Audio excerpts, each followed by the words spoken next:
CBN, Show da Notícia.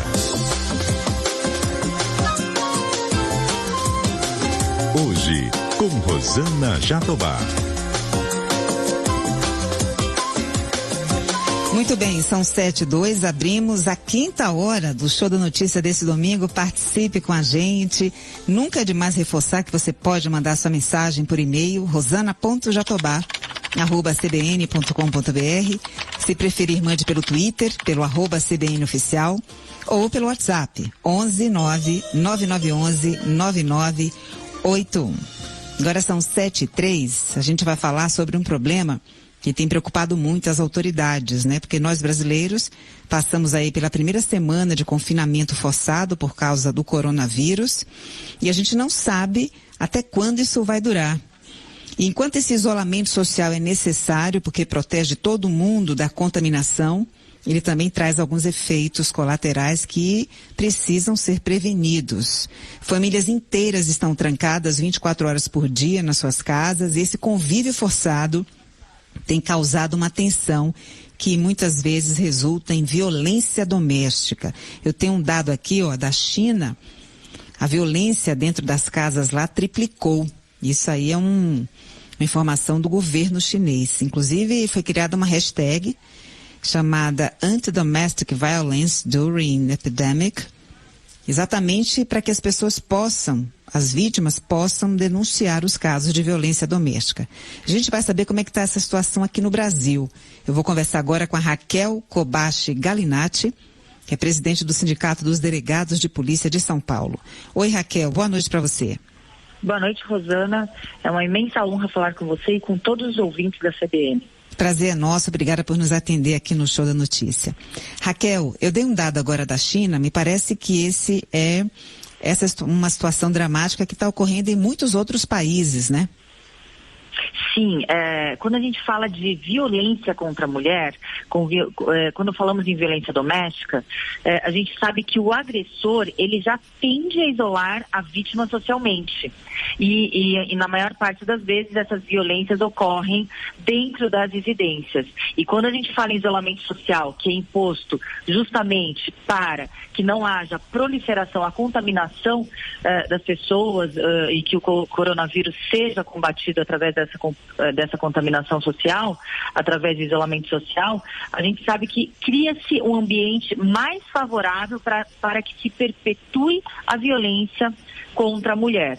Lembrando muito bem que não é ensejo, não é uma justificativa a violência ocorrida por razão do isolamento social. São criminosos, são homens que já praticam violência contra a mulher e dessa forma se torna mais evidente e mais grave fato este, porque no confinamento o estresse é agravado.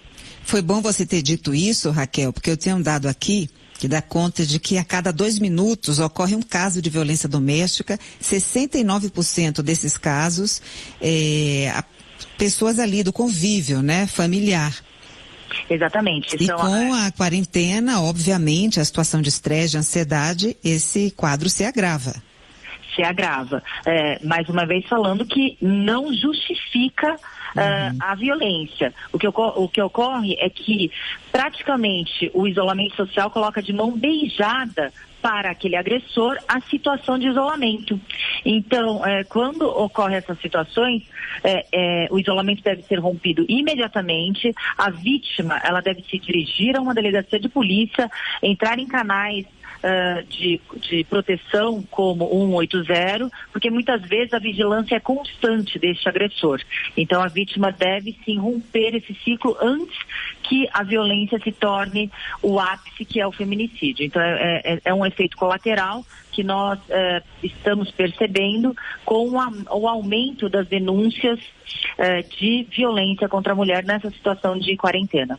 Agora, Raquel, você é presidente do Sindicato dos Delegados de Polícia de São Paulo, mas obviamente tem a noção de como essa questão da violência doméstica se distribui pelo país. Eu tenho aqui a informação de que no Rio de Janeiro, o plantão judiciário lá do Rio teve 50% de aumento nos casos, e é um dado que diverge de muitos outros estados do país. Por que em alguns estados a violência doméstica é maior?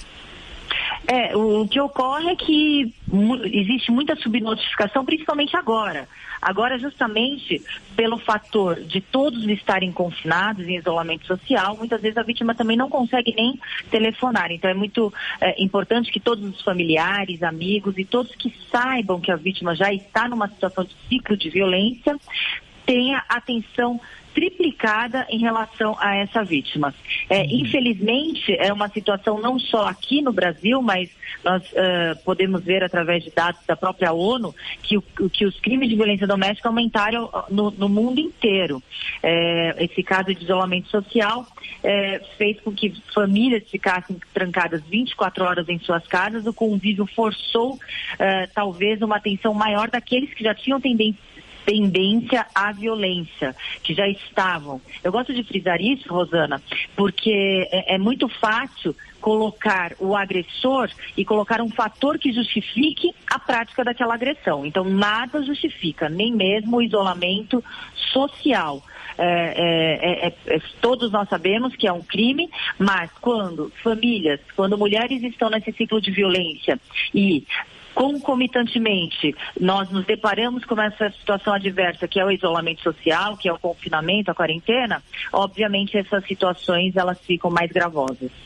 Quer dizer que essa questão do estresse, da ansiedade, são fatores que agravam um quadro pré-existente. Exatamente, agravam o quadro já pré-existente de violência, e quando a gente fala em violência contra a mulher, as violências são várias, desde violência psicológica, moral, até as mais gravosas, como a física e o ápice, que é o feminicídio. Então é um ciclo de violência, são graduações de violência contra a mulher que ela já está vivenciada. E um dos indicadores que nós percebemos muito daquele agressor é a alienação total daquela mulher, é o isolamento total daquela mulher, e obviamente quando nós nos deparamos numa situação em que nós somos obrigados a ficar isolados justamente para evitar que o vírus faz a pandemia, para tentar travar a pandemia do vírus do coronavírus, faz com que esse ambiente seja realmente favorável para aquele agressor. Agora, Raquel, você disse que essa situação não deve intimidar as mulheres, que elas podem continuar ligando para o serviço 180, não é isso? E fazer a denúncia. Ocorre que, por exemplo, o que está acontecendo na Itália, por conta da quarentena total, o número de denúncias caiu pela metade. Por quê? Porque o agressor está ali dentro da casa, vigiando a mulher para que ela não faça a ligação. Então, como é que ela age diante de uma situação como essa? Perfeitamente.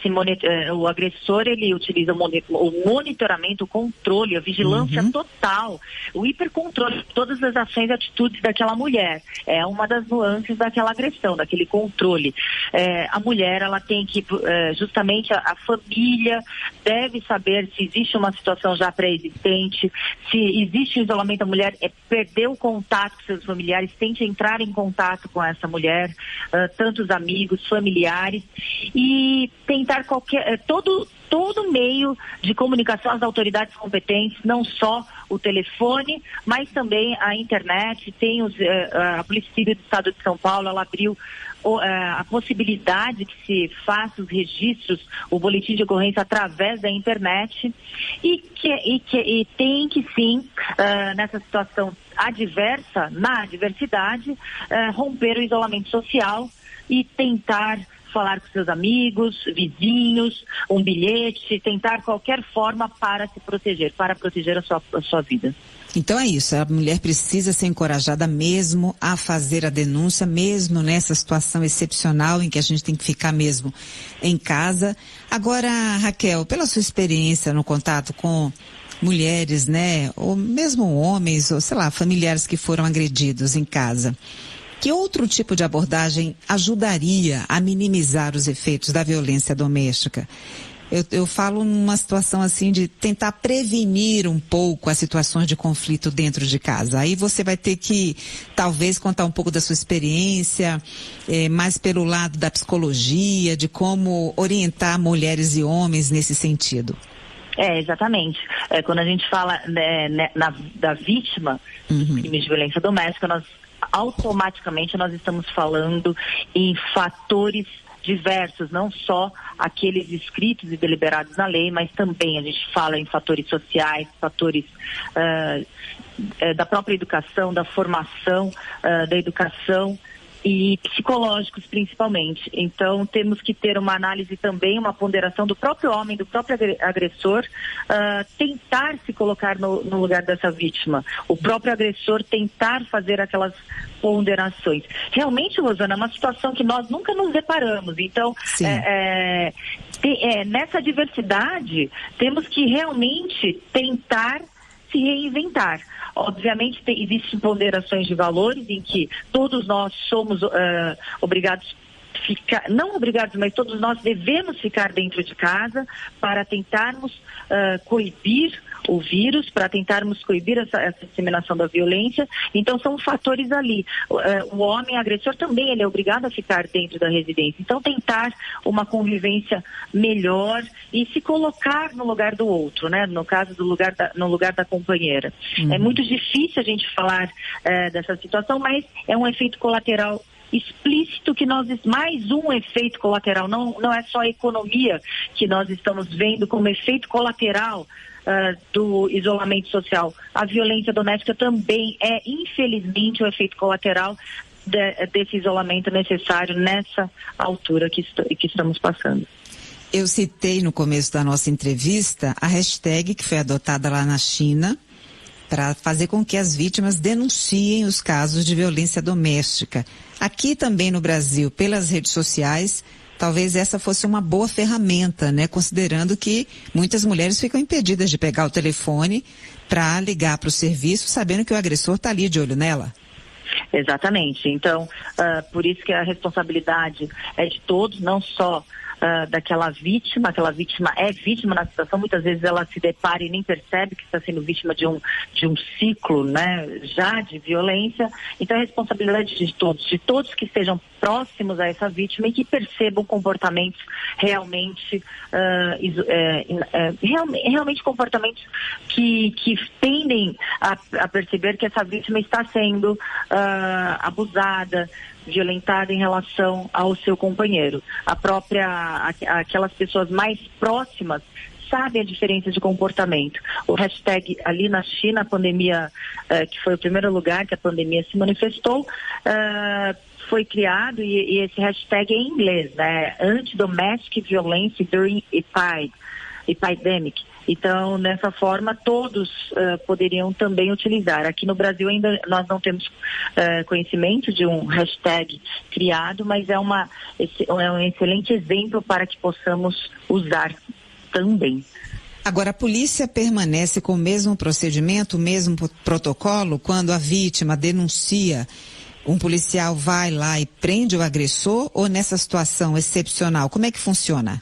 Não, da mesma forma, todos os crimes de flagrante, crimes que também a gente pode perder as provas se não há uma atuação imediata de perícia, exame de corpo de delito, ML, etc., existe sim a atuação. A polícia, ela está 24 horas atuando, a Polícia Civil do Estado de São Paulo, para proteger a sociedade, não só de crimes de violência contra a mulher, mas de todos os crimes. A Polícia Civil do Estado de São Paulo, ela não parou.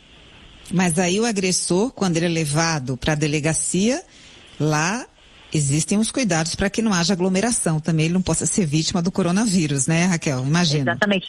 Mas assim, quando a gente fala, é muito complicado, viu, Rosana? O Sindicato dos Delegados de Polícia do Estado de São Paulo, nós ingressamos com uma ação contra o governo do Estado de São Paulo para que protocolos sejam feitos e material de proteção individual sejam distribuídos aos policiais. Até o presente momento, alguns locais, alguns policiais, algumas delegacias não receberam a máscara, o álcool gel, as luvas. Então, nem os próprios policiais estão com o cuidado do governo. Então é bem complicado sim a situação. Muito obrigada por dar esse espaço e mais uma vez aqui nós reiteramos que o governo tem que cumprir a sua obrigação, inclusive porque já houve uma sentença judicial, não só liminar como a sentença judicial. Ou seja, são duas faces da mesma moeda. A gente está falando aí das vítimas do coronavírus, né, dentro de casa, do agressor e de vocês, profissionais de segurança, que também precisam ser protegidos, né, Raquel? Precisamos e nós não estamos em isolamento social, nós estamos trabalhando para proteger a sociedade. Muito bem. Raquel Kobashi Galinatti, presidente do Sindicato dos Delegados de Polícia de São Paulo, muito obrigada pela sua participação aqui no Show da Notícia desse domingo, trazendo para a gente um tema tão importante, que é essa questão da violência doméstica, não só no Brasil como no mundo todo, agravada agora por conta da pandemia do coronavírus, que impõe o isolamento, né, o confinamento, e isso, claro, tensiona as relações, provoca muita ansiedade, muito estresse. Tomara que a gente não registre um aumento vertiginoso dos casos. Obrigada, viu, Raquel? Tudo de bom para você e se cuide aí durante esse período. Muito obrigada e parabéns pela abordagem de um tema tão importante. Muito obrigada e tenha um ótimo trabalho. Boa noite. Tchau, Raquel. Pra você também. Tchau, tchau.